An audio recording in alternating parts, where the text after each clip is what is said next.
बाबा जी की प्यारी सास संगत जी, राधा स्वामी जी। संगत जी, आज की साखी बड़ी खास है।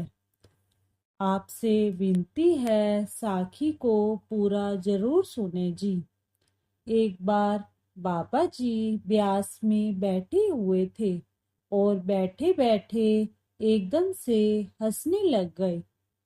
तो पास बैठे सेवादार ने पूछा, बाबा जी क्या बात है, आप ऐसे क्यों हंस रहे हैं? तो बाबा जी ने कहा कि कोई बात नहीं है। सेवादार भी अच्छे संत संगी था। बोलता है कि बाबा जी, कोई तो बात है जो आप हमें बता नहीं रहे। सेवादार ने जिद की तो बाबा जी ने बताया कि एक सत्संगी ने 15 साल पहले नामदान लिया था, पर उसने कभी भजन सिमरन नहीं किया, ना कभी सत्संग में आया, ना कभी डेरे गया और ना ही कभी सेवा की।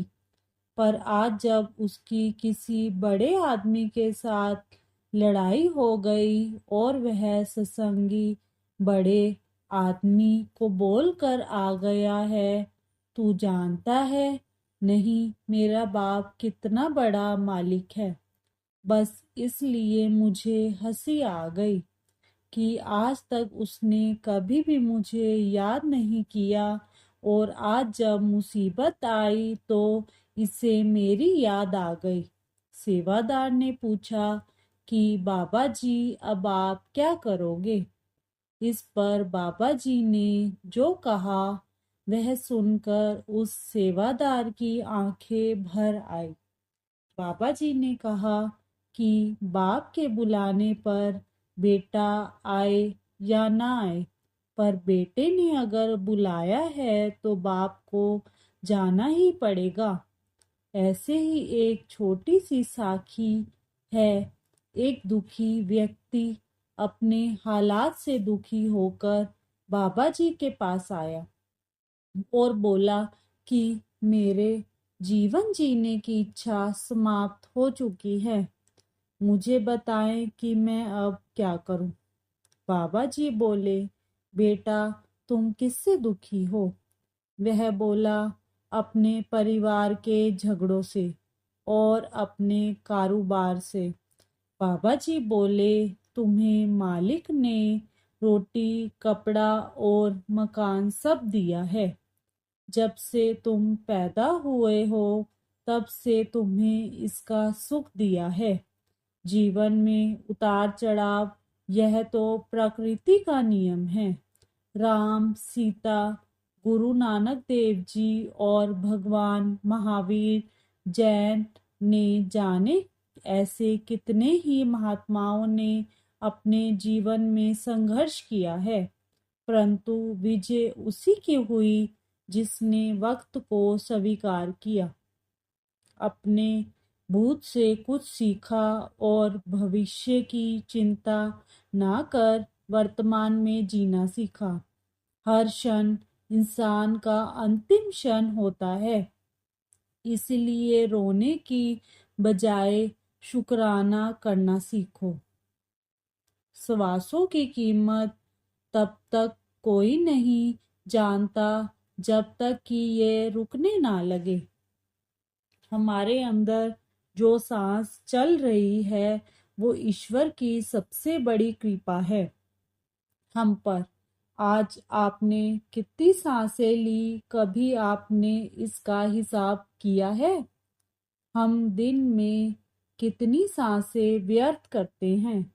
आप अपनी हर बहुमूल्य वस्तु का ध्यान रखते हो, मगर कभी इस बहुमूल्य वस्तु की तरफ सोचकर उस परमात्मा का धन्यवाद किया है जिसकी वजह से हमारा अस्तित्व है? अच्छा, सांसों का भी एक अटल कानून है। वैसे तो ये आती जाती रहती हैं, परंतु जब ये अंतिम रूप से चली जाती हैं तो लौट के नहीं आती। संसार की कोई ताकत, कोई सिफारिश उसे वापस बुला नहीं सकती। ना तो आप इसका आदान प्रदान कर सकते हो।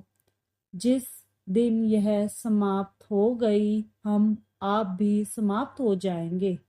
जिस अनमोल खजाने के साथ हमारा जन्म हुआ है, जो खजाना है हमें मालिक ने दिया है, हम उसका धन्यवाद ना करके उस खजाने की कद्र किए बिना दुनिया की सारी बातों का ध्यान रखते हैं, परंतु ना तो इस खजाने का, ना ही इस देने वाले का कभी भी ध्यान करते हैं, और ना ही उस मालिक का धन्यवाद करते हैं। जिस दिन इन श्वासों का आना जाना बंद हो जाएगा, सारे रिश्ते, नाते, मान सम्मान, धन, वैभव समाप्त हो जाएगा। इसलिए इस बहुमूल्य खजाने की कद्र करें और उसे देने वाले का श्वास श्वास धन्यवाद करें। मैं तो केवल मार्ग बता सकती हूँ, चलना तो तुम्हें स्वयं ही पड़ेगा। सृष्टि कर्म के आधार पे से चल रही है। भाग्य, सुख और दुख कर्म के आधार से ही बनते हैं। दुआओं से भाग्य जमा होता है। सुख देने से सुख मिलता है। क्रोध करने से दुख मिलता है।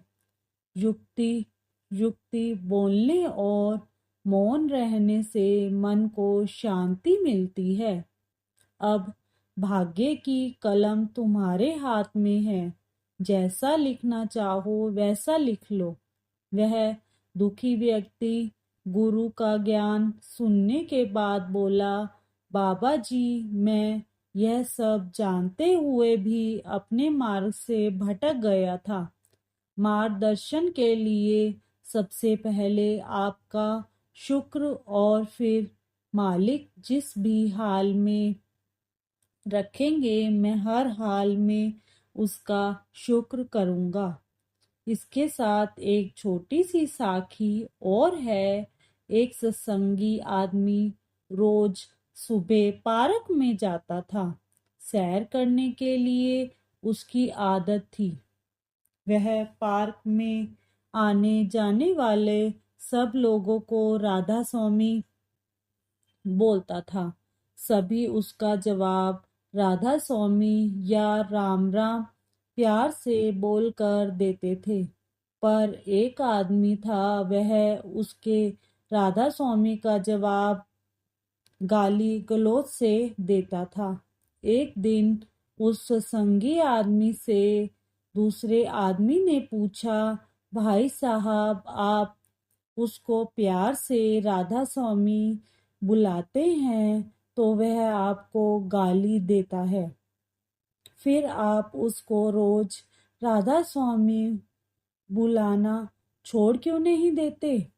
सत्संगी आदमी बोला, जब वह अपनी बुरी आदत नहीं छोड़ सकता तो उसके कारण मैं अपनी अच्छी आदत क्यों छोड़ दूं?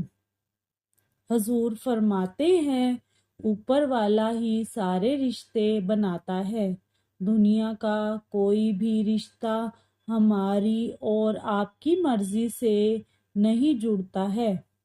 कब, कहाँ, किस से मिलना है, यह सारी बातें ऊपर बैठा हुआ मालिक तय करता है। मालिक की दया है। मालिक दुनिया का सबसे बड़ा डॉक्टर है और प्रार्थना दुनिया की सबसे बड़ी दवाई। अगर चिंता है तो समझ लेना गुरु पर भरोसा नहीं, क्योंकि जिसे भरोसा होता है वह चिंतन करता है, चिंता नहीं। सिमरन में लगे रहो। इसी के साथ आपसे विदा लेती हूँ। साखी अच्छी लगी हो तो वीडियो को लाइक, शेयर और चैनल को जरूर सब्सक्राइब करें जी। फिर मिलते हैं अगली साखी में। तब तक के लिए राधा स्वामी जी।